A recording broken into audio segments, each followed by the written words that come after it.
করিনি, চিপস চুরি করিনি মা। চোর অপবাদ দিয়েছে যারা, তারা মিথ্যে বলেছে মা। মা, আমি চুরি করিনি, চিপস চুরি করিনি মা।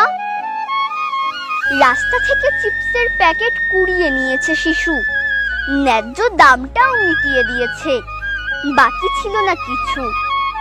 তারপরেও রাস্তার মাঝে ধরতে হয়েছে কান। বাচ্চা বলে কি কৃষ্ণেন্দুর ছিল না মান সম্মান?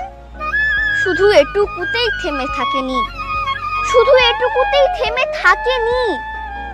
রাস্তার মধ্যে মার খেতে হয়েছে তাকে, মায়ের কাছেও খেলো বকা। বলতো এ দুঃখ ও বলবে কাকে? তাই তো শেষে চিরকুট লিখে মৃত্যুকে টানলো কাছে।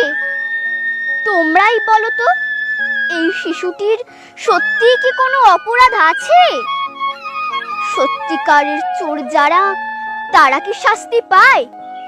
সত্যিকারের চোর যারা, তারা কি শাস্তি পায়? দিনের পর দিন কত কিছুই তো চুরি হয়েই যায়, তারপরেও কলার উঁচিয়ে ঘুরছে সকলে পথে।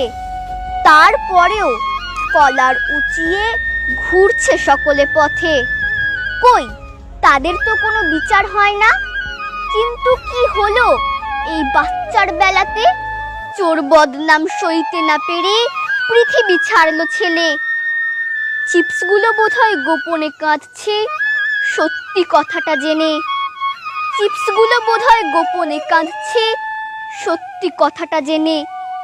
চোর বদনাম সইতে না পেরে পৃথিবী ছাড়লো ছেলে। চিপসগুলো বোধহয় গোপনে কাঁদছে সত্যি কথাটা জেনে। চিপসগুলো বোধহয় গোপনে কাঁদছে সত্যি কথাটা জেনে। নমস্কার, কবিতার নাম কৃষ্ণেন্দু চোর নয়, কলমে আমার মা মৌসুমী সাহা মহালানা বিশ এবং কণ্ঠে আমি ইচ্ছেবাতি। এবং আমাদের পক্ষ থেকে এই ঘটনাকে আমরা তীব্র নিন্দা জানাই। আমরা চাই যে এই ঘটনার প্রতিবাদ হোক।